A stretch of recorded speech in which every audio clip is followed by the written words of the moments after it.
आं दिनै रांनि गलाम नङा आं दिनै बर' हारिनिसो गलाम आं दिनै रांनि गलाम नङा आं जादों बर' हारिमुनि गलाम आंनो बर' हारिमुखौ नांगौ दा बर' हारिमुनि थाखाय ओंखारबोदों 50 बोसोर सोरां मन्जु थियेटार खुंबोनाय बिगोमाया माबायदि न' लुदों बेखौ नोंथांमोनहा नुनाय नङा आंहा दिनै गंसे मोजां न' गैया सोरां मन्जु थियेटार बिगोमाया हारिमुनि मानसि ना रांनि मानसि आंनि न'आव फैनानै नायफै आंनि न'खौ नायै आं बिल्डिं खादो दिनैसिम आंहा न' गंसे मोजां गैया नोंसोर बेखौ नुबासो फोथायगोन जे सोरां मन्जु थियेटारनि बिगोमाया हारिमुनि मानसि ना रांनि मानसि बे हाबाफारियाव रावबो नुजाथिफैयाब्ला आं बे बारनिफ्राय सोरां मन्जु थियेटारखौ सिफायगोन जों मिथिना मोनगोन सोर फैयो सोर फैया आरो जुदि फैयाब्ला अब्लाना बे 50 बोसोरनि उनावनो आङो गल्डेन बर' सोरां मन्जु थियेटारखौ सिफायसिगोन सोरबा दैदेनगिरिफोरा आंखौ हेफाजाब होयोब्ला आं सोरां मन्जु थियेटारखौ सनाथि मायथाइनि उनावबो सालायलांबाय थागोन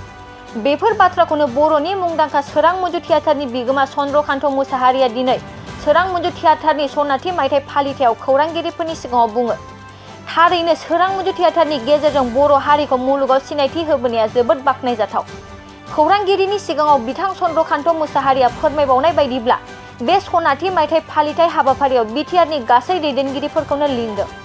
बे सनाथि मायथाइ फालिथायाव रावबो दैदेनगिरिफोर फैयाब्ला बे बारनिफ्राय सोरां मन्जु थियेटारखौ सिफायनाय जागोन होननानै खौरांगिरिफोरनि सिगाङाव रोखा फोरमायो बेनि अनगायैबो आरोबाव गोबां बाथ्रा चन्द्रकान्त मुसाहारिया खौरांगिरिफोरनि सिगाङाव बुंबावदों बिथाङा बुंबावदों दि जेबो इनकाम फैयाब्ला आं सोरां मन्जु थियेटारखौ सिफायखागोन सोरां मन्जु थियेटारनि थाखायनो गोबां हा फानबाय आरो थांनाय समफोराव गोबां खेब साख्रि मोनदोंब्लाबो बेफोर साख्रियाव थाङासै होननानै खौरांगिरिनि सिगाङाव बुङो सोरां मन्जु थियेटारनि बिगोमा बिथां चन्द्रकान्त मुसाहारिया खौरांगिरिफोरनि सिगाङाव मा बाथ्रा बुंखो आबुङै मिथिनानै लानि फै दिनै प्रथम दिनाव बेसेबां मानसि नुजाया बेखौ आं बुंस'नो हाया खिन्थु गाबोननिफ्राय समफोरनिफ्राय आंनि जितु बिथांमोना फैबा माने जथेस्थ' मानसि आंनि दरखं मोखाङाव आंनि सेथ्ला गेजेराव आंनि माबायाव नुजाफैगोन माने आंनि सेथ्लायावनो आंनि न'खरावनो खालामगोन बे गल्डेन जुबुलि अब्लाना बहुतखौबो बुंबोयो बहुत जायगानि मानसिफोरानो दङ आदा गल्डेन जुबुलि सानखौ जोंनि जायगायाव जों फालिनो जों जिमान खस्थ' नांगौ जों खालामगोन अब्लाना बुङो गल्डेन जुबुलिखौ नोंथांमोना आं फालिनायाव नोंथांमोना सहानुभुति खालामगोन कर्मदो मावनानै थाखादो एसे एले होना सहाय खालामगोन बे नंगौ खिन्थु 50 बोसोरनि आं थियेटार खालामबाय बे 50 बोसोराव सोरां मन्जु थियेटारनि बिगुमाया माबायदि न' खादो खायाखै बेखौ नोंथांमोना नुनाय नङा माने बहुतानो भाबिदो जे 50 बोसोर थियेटार खालामदो जे सोरां मन्जु थियेटारनि बिगुमाया निश्चय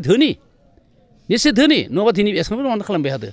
एसे बोसोर खालामनो हाया नङा बिसोर थाखा मोन्दों होननानै सानदों गतिके बिथांमोना फैथो होननानै आंबो नोंथांमोना बिदि बुंनाङा नोंथांमोना आंनि न'खौ नायै आं बिल्डिं खादो दिनैसिम आंहा न' गंसे मोजां गैया नोंसोर बेखौ नुबासो फोथायगोन जे सोरां मन्जु थियेटारनि बिगोमाया हारिमुनि मानसि ना रांनि मानसि दा आं दिनै रांनि गुलाम नङा आं जादों बर' हारिमुनि गुलाम आंनो बर' हारिमुखौ नांगौ दा बर' हारिमुनि थाखाय ओंखारबोदों आंनि न'खराव दिनै फिसा फिसौ नङा फिसौफ्रा दिनै सासे इन्जिनियार दं सासे BSc सानै हिन्जावसाया BA बारग'ना दं थिग তেনেকুৱা आंनि न'खराव शिक्षित दं आंनि फिसाया दिनै सानै पुलिस सासे मास्टार आरो सासे जाबाय CRPF हिन्जावसाया बेबायदिनि गेजेरावबो दिनै आं मानो जुद्ध खालामबाय दङ बे बर' समाजनि बर' हारिमुखौ बेखौ बर' समाजा बुजिनांगोन बाबा बुजिनांगोन खिन्थु बुजियोना बुजियाखै नालाय दा मानसिखौ बुजिनो मोनगोन बे गल्डेन जुबुलिजों मिथिना मोनगोन सोर फैयो सोर फैया आरो जुदि फैयाब्ला अब्लाना बे 50 बोसोरनि उनावनो आङो गल्डेन बर' सोरां मन्जु थियेटारखौ सिफायसिगोन बेखौबो इउटुबाव होनायाव सोरां मन्जुनि खोथाखौ इउटुबाव होनायाव बहुतानो नुना बुङो आदाया माने बिदि खोथाखौ बुङो मानो गारनो नागिरदों आरे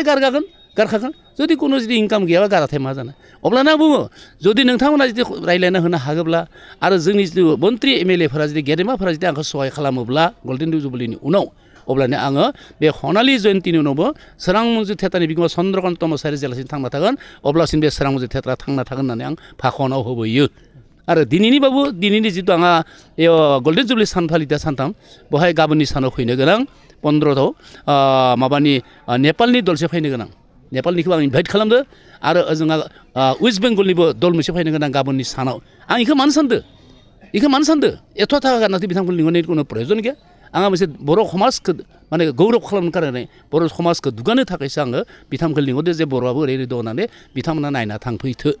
बेखौ सानदोंमोन आं जुदि एसे सानदोंबा दिनै बर' समाजा मानो आंखौ साना फै रायजो राजाफोर आखाइ फानेखौ खबजोंनो खुलुमदों नोंथांमोना फैना हेफाजाब होफै आंनि सेथ्ला गेजेराव नुजाफै आंखौ गोजोन होफै दिनै जा फंबाया आंदो साक्षातकार जाफैदो मिडियानि मानसि फैदो बिथाङा बुंदों जे फैगौ बोसोर जुदि सोरां मन्जु थियेटारखौ लाखिनाय जायोब्ला आरो नोंथाङा जुदि थियेटारखौ स्टार्ट खालामफिनोब्ला मा राहायै नोंथांखौ जों लोगो मोनगोन कमिटिफोरा लोगो मोनगोन अब्लानिया बेखिनिखौ बिथाङा बुंदो जे ओरै रोखम जे माबा नाम्बारखौ बिदो आरो मबाइल नाम्बारखौ आरो मबाइल नाम्बारल' नङा मबाइल नाम्बारनि अनगायैबो जोंहा अर्गेनाइजारा थाङो अर्गेनाइजारा नागिरनानै थाङो अर्गेनाइजारजोंबो खाथि जालायनानै थियेटारखौ लाखिनो हागोन थेवबो नै बाबुआ बिदि जितु आं होनो हागोन आंनि नाम्बारा जाबाय 7086273802 खुनु दिन आंनि नाम्बारा सोलाया माने बे सोलायनो गोनांबा गथाय सारा आसामनि मानसियानो माबा आंखौ खोमाजोबना लागोन आरो बेखायनो आं गारा बे नाम्बारानो आंहा बहुद बोसोरनिफ्राय फैगासिनो दं थागासिनो आरो बे नाम्बारानो फैगौ बोसोर थागोन हयथ' आंनि जिउ जोबजासिम बे नाम्बारानो आंनिया थागोन बेयाव नोंथांमोना कन्टेक्ट खालामनो हागौ दाबो बुंबावनायसै आङो 7086273802 बेखौ नोंथांमोना गोसोआव लाखि आंथ' माबा खालाम दा रायजो राजाखौ नोंथांनि गाहाय थांखियानो जाहैबाय बर' हारिमुखौ फोथांना लाखिनाय बर' हारिमुखौ फोथांनाय आंनि उद्देश्यआ थाखा फैसानि आं दहायनो एसे आगोल बुंबाय आं रां रुफानि गुलाम नङा आं जा बर' हारिमुनि गुलाम आरो फंबाया दा जितु मोनसे बुंबाय आरो बेनि दारैनो आं मोनसे गोसोआव गोलैखांदों आंहा जे थियेटारनि थियेटारनि आगोलावनो आंथ' सासे बिख्यात फुटबल गेलेदोंमोन आं भारतनि खेलुवै जाना थांनो गोनांमोन गुवाहाटि टाउन क्लाबाव आं 3 बोसोर गेलेदों थियेटार खालामनायनि आगोलाव बे स्टलावनो आंहा 6 बार 7 बार आंहा साख्रि जादोंमोन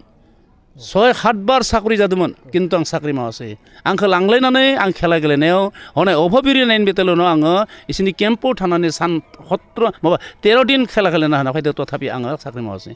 आरो सेन्ट्रेल SSBआबो आंखौ जथेस्थ' लिंबाय थादोंमोन थाङासै थेवबो आं इसोरनि मोनसे खेला गेलेना होना फैदों दा बेबायदियाव आंनि साख्रि मेलेरिया डिपार्टमेन्ट जानो गोनांमोन AP पुलिसाव जानो गोनांमोन थिग बेबायदिनो आंहा 6-7 साख्रि जानो गोनां तथापि आं साख्रि मावासै बे बर' हारिमुखौ आं फोसाबनो होननानै खिन्थु बर' हारिमुखौ फोसाबनो थांनानै दिनै आंहा मा जाखो पितृ सम्पत्ति 65 बिघाखौ सेस खालामदों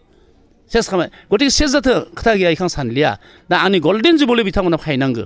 बिथांमोना फायनानै आंखौ एसे थुलुंगा होफै सहाय सहानुभुति खालामफै देहा दोनो थाखा फैसायाथ' बिदिनोखा दा बेखौनो बुंदों खुलुमनानै आं बेखिनिखौनो बुंबाय दंबावो सोरांजो थियेटारनि माबाया बुंनो गोनांबा जिउ जारिमिनखौ बुंनो गोबां दंबावो गतिके एसांखौ बुंनानै आरो मा खालामबावनो बावो क'क्राझार नोगोरनि R&B लामाजों थांनाय बागानसालि वार्ड नाम्बार 8 आव रायजो राजाफोरनि गोग्गो देहा लाखिनो थाखाय सानजोरां इन्टारप्राइजआ गोदानै जेनेसा वेलनेस प्राइभेट लिमिटेड बेखेवदों बे सानजोरां इन्टारप्राइज आयुर्वेदिक गलायाव मानसिनाव जानाय गेदेर गेदेर बेरामनि मुलिफोरखौ मोननो हागोन किडनिकआव अन्थाइ जानाय आथिं आखाइ जरा जरा सानाय लिभार गाज्रि जालांनाय मोदोमनि माननाय आरो बेनि अनगायैबो बायदि बायदि गेदेर गेदेर बेरामफोरनि मुलिफोरखौ बे सानजोरां इन्टारप्राइजआव लांफैनो हागोन